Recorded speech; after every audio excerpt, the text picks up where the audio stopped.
Hey, what's going on, guys? It is Foxy90 here. Welcome back to another episode of F1 2020 My Team Cremo for you guys today here on the channel. So we're here for season number 2 here at the Hungarian Grand Prix, and hopefully we can be in for a better race than what we did last time around. If you guys haven't checked out the last race, be sure to go check that one out before we come ahead and check out this one. And if you end up enjoying today's episode, feel free to drop the video a like and subscribe to the channel if you're new around here as well for more F1 2020 content as we try and make our way towards 20,000 subscribers by the end of the year. Now, after the last race, in which unfortunately we did crash out of the race after pushing really hard to defend our third place, we're here for the Hungarian Grand Prix trying to bounce back, and we had 2 upgrades go onto the car, one for the engine and one for the chassis, but our major rear downforce upgrade does not make it onto the car. Now, I did rush the upgrade in fairness, so I'm kind of not too surprised that it didn't get onto the car in time, but now I was kind of having a look and pretty much seeing where I want to start investing in the facilities section, because of course most of our things are nearly all the way up to spec 2,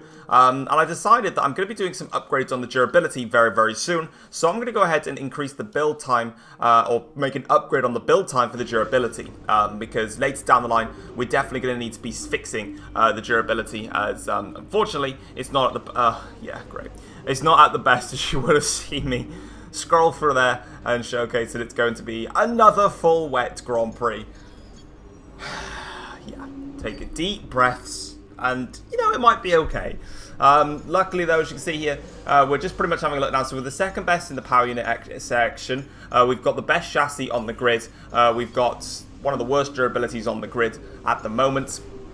And then down towards the aero department, we've got the best aero department, and we are looking at an upgrade as well to the rear downforce, which will come onto the car in time for the Belgian Grand Prix. And as you can see there, myself and Mercedes pull clear from the rest. Of course, we both made upgrades heading into this weekend. I think Mercedes made one minor upgrade more than what I did, but at the end of the day, it seems like us 2 teams are now pulling away from the rest, although the results showcase that Mercedes aren't really having it their own way in this championship season. But with that being said and done, we actually went ahead and completed the practice programs, and now we've got ourselves pretty much 1,400 resource points, or 1,399.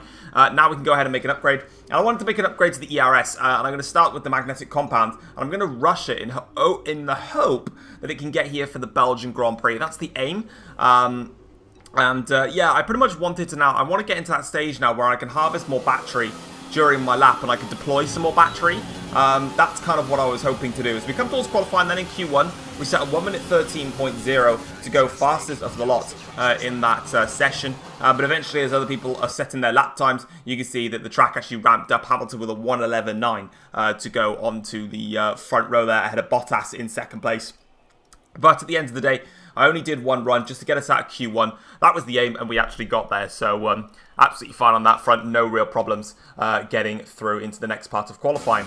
Second part of qualifying then, and I had to actually get out quite early here because there was forecast for some rain to come along and spoil the party. So I set 1 minute 12.9 as my fastest lap. Again, just trying to make sure that I actually get through. Bottas set to 12.8 to go even faster, and you can see the rain has already arrived now.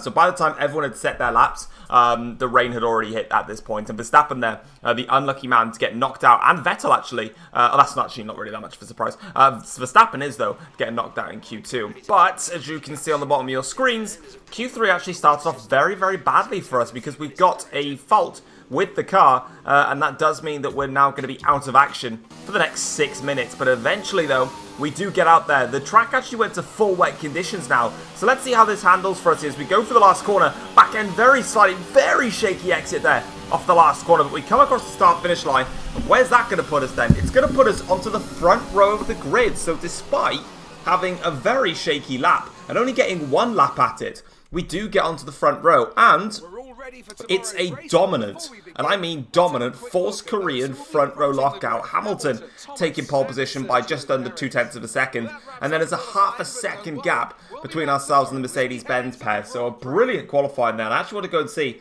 where Hamilton was quicker on his lap. So his first lap was his best lap, and then I actually found out that I was quicker in the first sector, and then I lost some time in the final 2 sectors then compared to Hamilton. I lost 0.2 in the middle sector, and then a little bit then in the last sector to kind of cap that off. I think if I got my last sector right, or that last corner right, I think I'd probably be on pole position. But also as well, I only got to do 1 lap. I never got to do 2. So yeah, I didn't have that banker lap to go off by and try and improve. But it is what it is. We'll take it. Now we're going to answer some questions. I did pick Bottas as my new rival to go forwards. Every rival that I pick now is going to be low in difficulty because at the end of the day, we now have the fastest car on the grid. So technically our rivals are actually trying to chase us more than anything because we then pretty much just shrug off the remarks about Red Bull. Pretty much just saying, as per usual, please just focus on, you know, the team that you're actually speaking to. If you want to judge Red Bull's progress, go speak to Red Bull. It's very, very useful. Trust me, I've done it myself. But as you can see then, that is just done and dusted. Now we're going to have a look at the grid then for this Grand Prix. And obviously, luckily for myself, no grid penalties for the Force Koreans. So we do continue to keep that front row lockout. Although, there is a grid penalty for Bottas because Ricciardo starts in P4 now. So we'll have a look as we go a little bit further down how many places he has taken. I think it's going to be a 10-place penalty. It is. So Bottas starts in P14 now, which is, yeah, a bit of a slump there for him.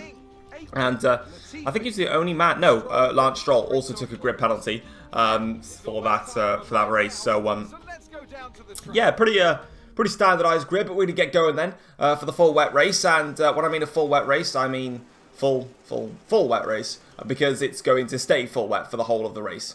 Fantastic. Right, so let's get straight to it then. We're going to lower the fuel mix down to 3 laps negative of fuel because we're not going to be using rich mixture really. But here we go then on the grid now. It's 5 red lights here for the Hungarian Grand Prix. And it is lights out. Here we go here to start the Hungarian Grand Prix. A bit of a tentative start from all on these full wet compound tyres. But now as we go down towards turn 1, we've actually got the jump here on Lewis Hamilton. Ricciardo as well does have the jump on Hamilton. He also got the jump on Perez. Now he's trying to go for it on me here as we go in towards the first corner now. But Ricciardo has to back out of it as I close his apex line. Very, very tight into there as we now go onto the throttle down in towards turn 2. But that's a great start for Daniel Ricciardo. He moves up in 2 places now in the Renault. So that's a really good start for him. And he might be able to try and pressure me now as we blast on through into the exit of that corner. But as we now start to unwind in this Grand Prix, what I actually found out is that the downforce in the final sector was absolutely insane. Because onto lap 4 of the Grand Prix, we are now 5.2 clear of Ricciardo. And lap 4 at the end of this next lap now, we're now going up to 6 seconds. But we do have an issue in this Grand Prix, and that is the gearbox, because we've now just lost 4th gear in this race. That's a big gear to be losing, so I had to be careful of that. Eventually I managed it, and we actually got through. But as you can clearly see, the Renaults pretty much were just, or Ricciardo was kind of just absolutely nowhere near the pace that we had, as Bottas then is out of the Grand Prix. We set a new fastest lap for 29.7,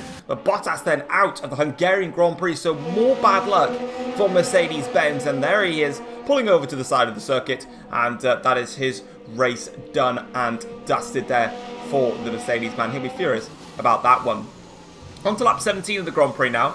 And like I said, I wasn't really anticipating having this much race pace, but it turns out in the wet, the Force Korean is an absolute god as we come into the pits now for our one and only stop of the race here. And with a 23-second lead over Ricciardo, we should actually be able to come back out in front of him. So we've got a pit stop advantage over Daniel, which is lovely. It's a big shame though for Hamilton, because you can see him there on the mini map that he's about 2 seconds behind, but every time he then gets right up to the back of Ricciardo, he can't overtake him, because obviously the only form of attack he's got is the ERS, and the Renault naturally is faster in a straight line, so it kind of sucks. I was also hoping that Hamilton potentially could have pitted behind me, but he didn't. So by the time we actually come out, you can see here that we've got about 3 seconds over Ricciardo by the time we've come out of the pits there. So absolutely clean and comfortable. And still very low on the fuel, but like I said, you don't need fuel when you're doing wet races. You can just save that throughout the entirety of the races. We now press onwards here to go and set a new fast lap for the Grand Prix so far at a 129.6 with Ricciardo now 27 seconds back. Perez 11 seconds behind at this stage of the race now as we go in towards the first corner here. And it's getting to a point now where I'm just getting used to just driving in the wet, because it just seems to be every single race that I participate in as Aiken moves out of the way of us as we now press onwards to the back of Jordan King and going to start navigating our way through traffic. So as content was a little bit dry, I thought I'd just, give get the clips in here when I'm actually attacking the back markers, because I'm not doing anything else. I'm just, you know, in my own little world. But you can see that Hamilton and Ricciardo, as we cross the start-finish line, are literally about to exit the middle sector. You can see the middle sector split there. Hamilton is a second back, but again, it's just so difficult to overtake in Hungary that, you know, when Ricciardo made that great start, he's literally now solidifying his track position, and he's got good enough straight line speed to defend on the straights that, you know, there's really limited opportunities to make your pass. So he's kind of in a nice world of his own as Giovinazzi here gets out of the way in the Alfa Romeo. And I was actually on for a very good lap here. We actually set the fastest first sector by 0.3 of a second. But annoyingly, I'm going to get held here by both Raikkonen and Latifi. I actually go a little bit wide. Tried to switch back on Raikkonen, but he actually stuck to the line there. Had to put on the brakes ever so slightly to avoid that one. And we eventually then get past Nicholas Latifi as well. And Giovinazzi being very opportunistic in there. Actually passes the pair of us. So, yeah, big up to Giovinazzi on that one. But now onto lap 23 of the Grand Prix. We're about to go and set a new fastest lap of the Grand Prix so far. Having some fun out here with a 1:28.8 to go 0.7 of a second faster than what we had done on the previous lap. And I'm just enjoying myself now, just chilling. Got some music in my headphones at the same time. And now we can, you know, blast onwards here. But lap 29 of the Grand Prix. We've actually caught up to the back of Danny Kvyat in the AlphaTauri, who we're going to lap very quickly. And now we're going to catch up to Vettel here in the Ferrari, who's only managed to get into P11, I want to say it is. Yeah, he's a really long way back in this race. So, bad race going on for Vettel at the moment. And for us, we're just going to take advantage of that and just pass him quite easily in just a second here as we now try and find our way through. There he goes. He lets us through in towards this final complex of corners. Next up the road is going to be Gasly in the other AlphaTauri in P12 to try and lap as we now go through in towards the last section of corners here.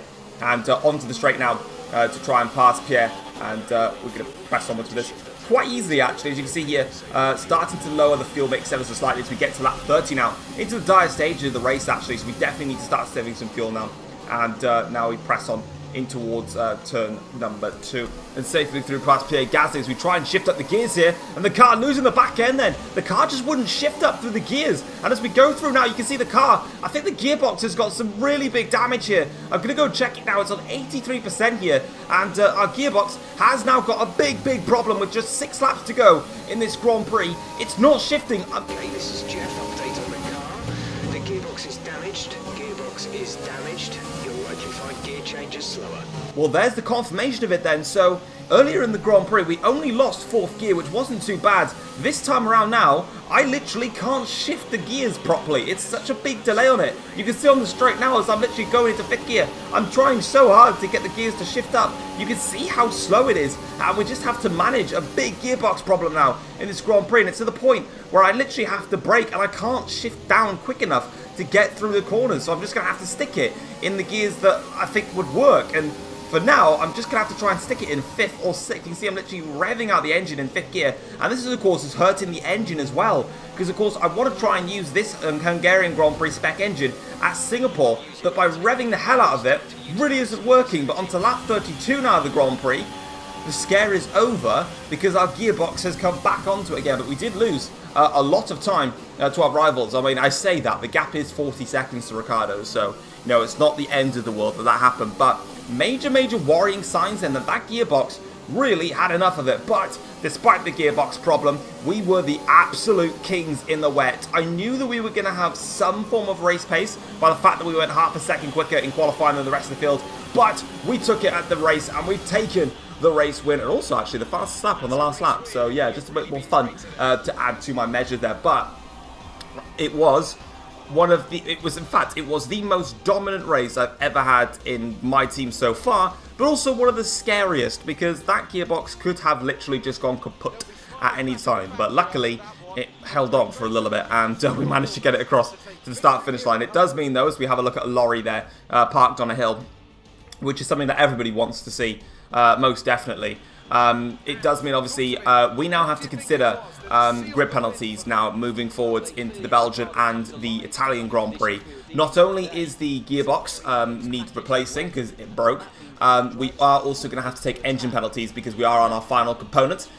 So it does mean that we're going to need to... In fact, no, we're on engine component number 2 at the moment. But I am going to make sure that every engine component is on engine number 3, which means there are 2 components which need to get brand new ones in.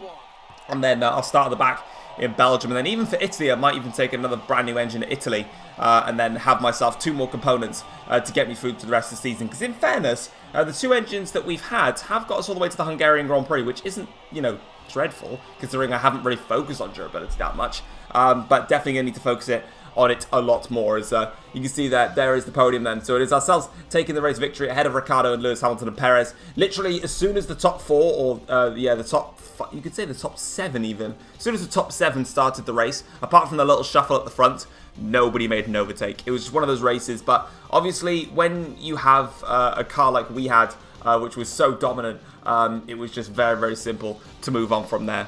And yeah, so looking at the championship now then, I was about to pause the recording because everything just froze, but we're still good.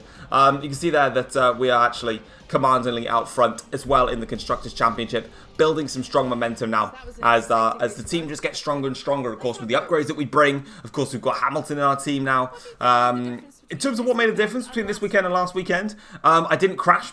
That helped. I don't know why I said the power unit. Nothing helped with that today. As you see with the weather, it certainly didn't dampen my spirits.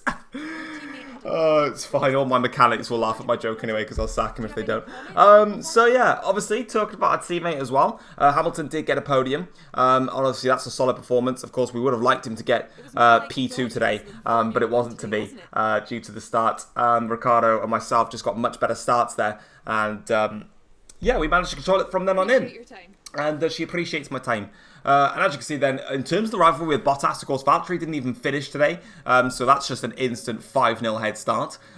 So I'm very sorry about that. And you must be very, very upset by your lack of rivalry gains. But in terms of the team acclaim then, that is level 18 with myself on driver acclaim 14 and Hamilton on driver acclaim 18. We are getting close to driver acclaim 15, which means that we can bring in more perks for ourselves. We also get another 2.2 million buyout, even though it doesn't add up to 2.2 mil. But in the land of where I'm from, if you're going to give me an extra £1 million for what I'm doing, by all means, give me all that cash. I'll take it in. But as you can see then, we've got some sponsors to renew with. So let's go and have a look and manage our sponsors.